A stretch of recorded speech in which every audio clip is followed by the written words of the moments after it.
अस्सलाम वालेकुम dear students. आज हम अपना कंप्यूटर साइंस का 9th क्लास कंप्यूटर साइंस का सेकंड लेक्चर कंटिन्यू करने जा रहे हैं, that is types of systems. हमारे पास दो तरह के सिस्टम्स हैं। नंबर वन पे है natural systems and the second one is artificial systems. Natural system और आर्टिफिशियल सिस्टम ये दोनों मिलाकर आपका एक कंप्लीट सिस्टम का थॉट पूरा होता है।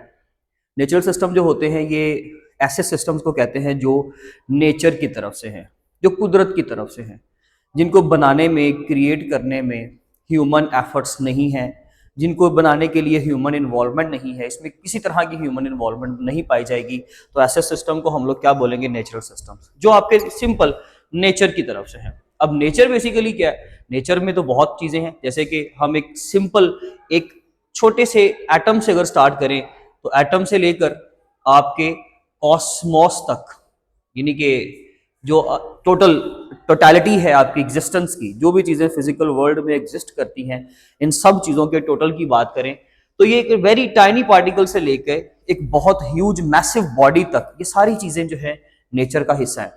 इनमें बहुत सारी चीज़ें हैं, फॉरेस्ट हैं, इनमें ओशंस हैं, रिवर्स हैं, ये सारी चीज़ें, इनका जो बनना है इसमें ह्यूमन इन्वॉल्वमेंट नहीं है। ये नेचर की तरफ से चीज़ें पाई जाती हैं, जिनके बेसिक बिल्डिंग ब्लॉक्स जो हैं वो आपके एटम की अगर हम बात करें तो फर्दर एटम को जैसे हम 3 हिस्सों में बांट सकते हैं, प्रोटॉन, न्यूट्रॉन और इलेक्ट्रॉन।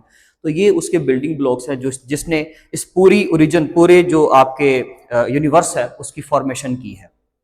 तो नेचुरल सिस्टम्स के अंदर आगे फर्दर हमारे पास क्या है? There are further 4 components of the natural system.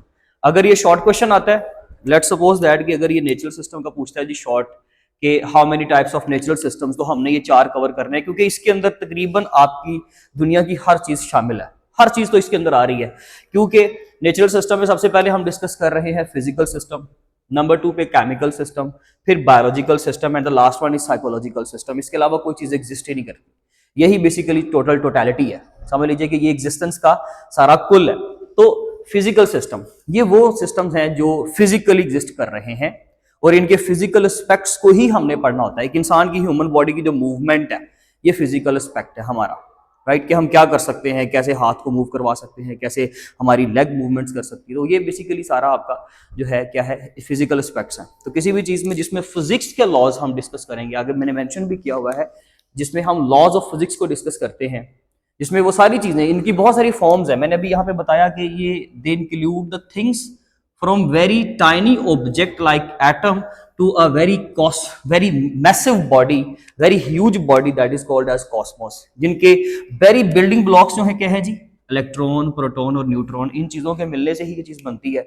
Even यहाँ पे हमारे पास वो एक एग्जांपल भी देता है कि आपके पास सबसे पहले जो है एक हाइड्रोजन एटम बनता है। सपोज करें इन्हीं तीनों ब्लॉक्स को मिलाकर इलेक्ट्रॉन, प्रोटॉन और न्यूट्रॉन, ये कंपोनेंट्स मिलेंगे तो आपका एक सिस्टम बन रहा है। एक हाइड्रोजन एलिमेंट, एक हाइड्रोजन एटम जो है वो एग्जिस्ट कर रहा है। तो डेफिनेटली इट्स अ सिस्टम, क्योंकि ये कुछ कंपोनेंट्स की कम्युनिकेशन की वजह से एक खास इन्वायरमेंट के अंदर बना है। वही सिस्टम की सारी डेफिनेशन जो हम प्रीवियस लेक्चर में पढ़ चुके हैं। तो ये एक हाइड्रोजन एटम है। अब इसको कैसे हम आगे प्रोसीड करेंगे जरा देखिएगा। नंबर 2 पे we have a chemical system, जिसमें आपके सारे सब्सटेंसेस, तमाम कंपोनेंट्स जो हैं उनकी जो केमिकल जो इमर्जेंस है चीज़ों के अंदर, जैसे कि बहुत सारे सब्सटेंसेस का आपस में ट्रांसफॉर्मेशन, उनका आपस में इंट्रैक्शन, या उनके आपस के जो रिएक्शंस हैं जो कि चीज़ों को फर्दर बनाते हैं। हम अगर एक केमिकल रिएक्शन की बात करें तो इसी की अगर एग्जांपल ले लें कि अंडर स्पेसिफिक इन्वायरमेंट जब हम इसको ऑक्सीजन के एटम प्रोवाइड करेंगे, या ये खुद, क्योंकि ये नेचर में एग्जिस्ट कर रहा है हाइड्रोजन, हम इसको नहीं बना रहे। We are not talking about the lab. हम एक लैब के बारे में बात नहीं करेंगे जहां पे एक लेबोरेटरी में खुद एक इंसान इसको बना रहा है, नहीं, ये नेचर की तरफ से है। अगर ये एक अंडर स्पेसिफिक इन्वायरमेंट में अगर इसको हम ऑक्सीजन देते हैं तो ये क्या करेगा जी? उससे ये H2O बना लेगा, यानी कि पानी का, वाटर का एक एलिमेंट बन गया। तो ये क्या हुआ कि ये इन दोनों की एलिमेंट्स, दो एटम्स की आपस की कम्युनिकेशन या उनके आपस में इंटरेक्शन से एक नया रिएक्शन हुआ और हमारे पास एक नई चीज आ गई H2O, जिसको हम लॉज ऑफ केमिस्ट्री के अंदर डिस्कस करते हैं। इसमें आपके सब्सटेंसेस का इंटरेक्शंस, उनके आपस के रिएक्शंस, ये सारी चीजें पाई जाती हैं। बहुत सारे एलिमेंट्स मिलकर जो है फर्दर आगे कंपाउंड्स बनाते हैं, एलिमेंट्स बनाते हैं, एटम्स मिलकर एलिमेंट्स, और एलिमेंट्स आगे हमारे पास कंपाउंड्स बनते हैं। वो एक कंप्लीट केमिस्ट्री का थॉट शुरू हो जाता है। तो ये सारी चीजें जो हैं डेफिनेटली इटसेल्फ H2O एक एलिमेंट, ये एक सिस्टम है, एक अगर हम इसके एक मॉलिक्यूल की भी बात करें तो इटसेल्फ ये एक सिस्टम है हमारे पास, राइट।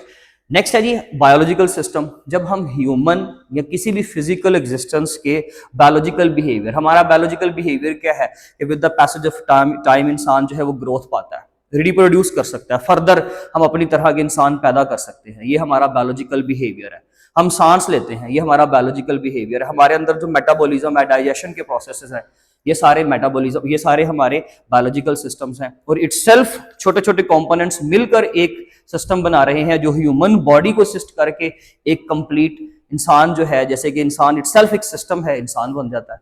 तो ये इसी चीज को अगर हम आगे फर्दर लेकर चलें तो इनके जो है आप कह सकते हैं कि केमिकल रिएक्शंस की वजह से, फर्दर केमिकल रिएक्शंस की वजह से एक बायोलॉजिकल सिस्टम बनता है, एक कंप्लीट बायोलॉजिकल सिस्टम आ रहा है हमारे पास। हम एग्जांपल ले लेते हैं जैसे कि ह्यूमन है, लेट्स सपोज। अब इस रिएक्शन को मैं कंटिन्यू नहीं कर रहा, हम बात कर रहे हैं कि मल्टीपल फिजिकल और केमिकल रिएक्शंस की वजह से आगे की ह्यूमन बॉडी फॉर्म की है। इस सर्कल को आगे नहीं लेके जा रहे, लेकिन अगर मैं कहूं कि ये फिजिकल रिएक्शंस थे, ये केमिकल रिएक्शंस थे, तो बहुत सारी चीजों के सेल से, एटम से, या सेल से आगे फर्दर जब हम टिश्यूज बनाते हैं, फिर आगे ऑर्गन्स बनते हैं, और ऑर्गन्स से आगे ऑर्गेनिजम्स क्रिएट होते हैं, बनते हैं।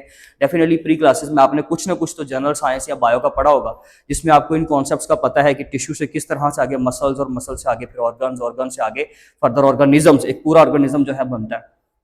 तो वो सारे मल्टीपल सिस्टम्स के आपस के इंटरेक्शन की वजह से एक ह्यूमन बीइंग बनता है जिसके अंदर बायोलॉजिकल बिहेवियर है। अगर यही ह्यूमन के ब्रेन की अगर हम बात करें तो यहां पर ह्यूमन ब्रेन से इसके फिजिकल और इसके केमिकल इंटरेक्शन की वजह से फर्दर हमारे पास एक नई चीज आती है जिसको हम साइकोलॉजिकल बिहेवियर कहते हैं। साइकोलॉजिकल बिहेवियर के अंदर क्या है? Study of mind and the behaviour, उसको हम साइकोलॉजी कहते हैं, ऐसा है कि नहीं? तो साइकोलॉजिकल सिस्टम, इस सिस्टम के अंदर क्या होती है हमारे पास माइंड और बिहेवियर की जो स्टडीज हैं, माइंड और बिहेवियर के जो फर्दर इनके प्रोसेसेस हैं, उनको हम लोग क्या बोलते हैं? Psychological system.